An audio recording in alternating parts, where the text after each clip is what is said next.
बाप बेटी और रुकदस के नाम से आमीन। मसीह में आप सबकी सलामती हो। आज की पहली तिलावत तस्नीय शरा की किताब और उसके चौथे बाब में से ली गई है। शरीयत की कवानीन को सुनो और उन पर अमल करो। और आज का ज़बूर 147 है और जिसका जमायती जवाब है, ऐ यरूशलेम खुदावंद की हमद कर।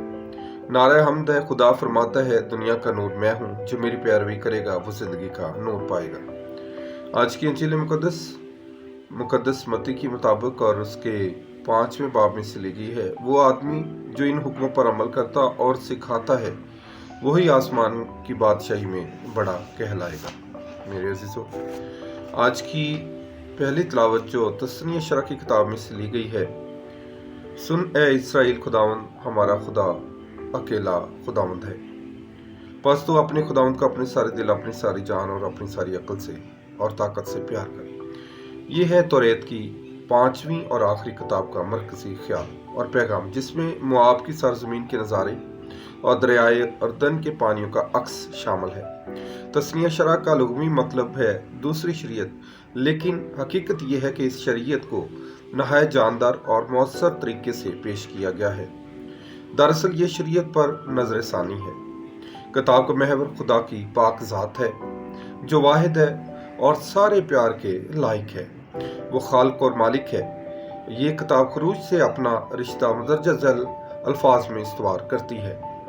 मेरे बाप दादा आरामी थे जो मिस्र में गए और वहाँ परदेसी रहे, मगर वहाँ कसीरुल तदाद कौम बन गए।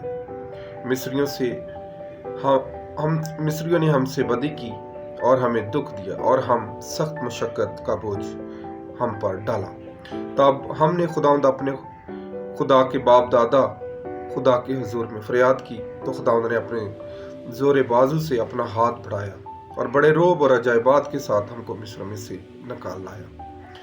हमें ये एक मुल्क अता किया गया जिसमें दूध और शहद बहता है।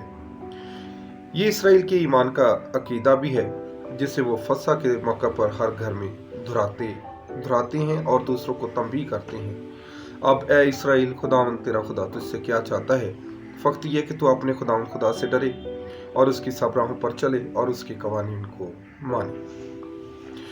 तस्नीय शरा की किताब में आज हमारे लिए जो हुक्म बयान किया गया है, वो ये है कि शरीयत के कवानीन को सुनो और उन पर अमल करो। मेरे अजीजों, खुदावंद यीशु मसीह ने हमें क्या हकाम दिए हैं, हमने उन हुक्मों पर अमल करना है। और उसके बाद आज की इंजील मुकद्दस में जो इन हुक्मों पर अमल करता है, खुदावंद यीशु मसीह ने साफ कह दिया है कि मेरा शागिर्द वो है जो मेरे हुक्मों पर अमल करता है।